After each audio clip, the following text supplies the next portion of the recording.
Hello, hello. Thank you for tuning in. I'm Juliette. I'm a chartered accountant and a property investor. Today, I would like to talk to you about the UK house prices. Now, I do not have a crystal ball to predict the future. However, by looking at past data, analyzing it, and identifying past trends, we can then extrapolate and have an estimate of what will happen in the future. This subject will be covered in two videos. The first video is about the UK house price trends, and the second video will be about the north and the south of England divide. So let's dive in. This table shows you the changes in prices of a house bought back in 1964 for 10,000 and is now worth more than 650,000.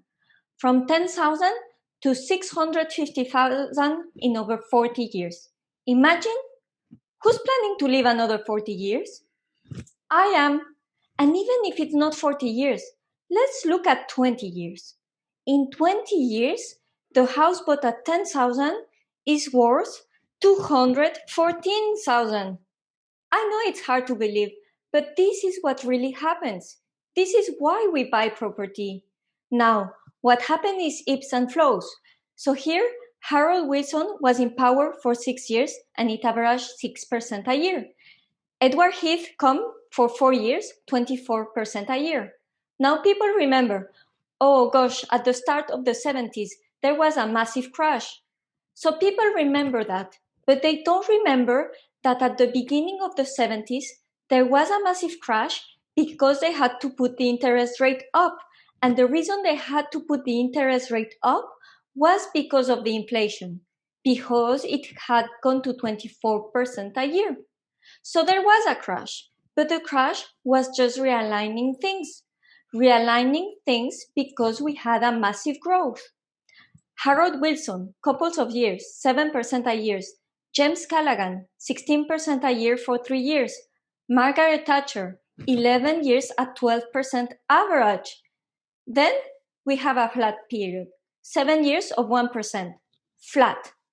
Tony Blair comes in and we get 7 years of 12%. You can say it's a Labour or Conservative thing. It's not political at all.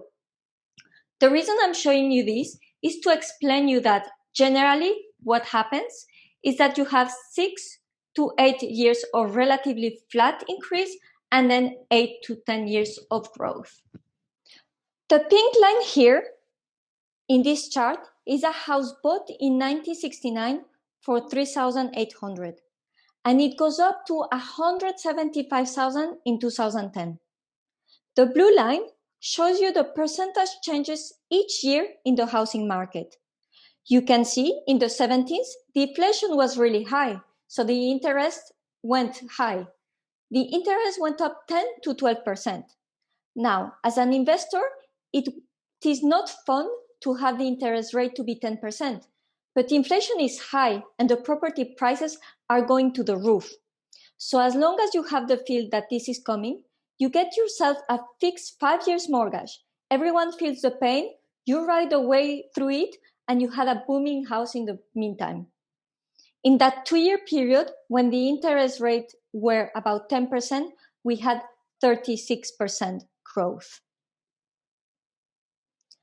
As a recap, based on past trends, we can identify there is a clear pattern of 6 to 8 years of relatively flat increase and then 8 to 10 years of growth. Now, I believe we are just ending a strong growth period and we will be entering in a flat period for a few years and then it will go up again. But as I mentioned earlier, I do not have a crystal ball. I really hope you enjoy this video. If you do, please like it, subscribe to my channel. In the next video, I will be showing you the house prices in the north and the south of England. See you shortly.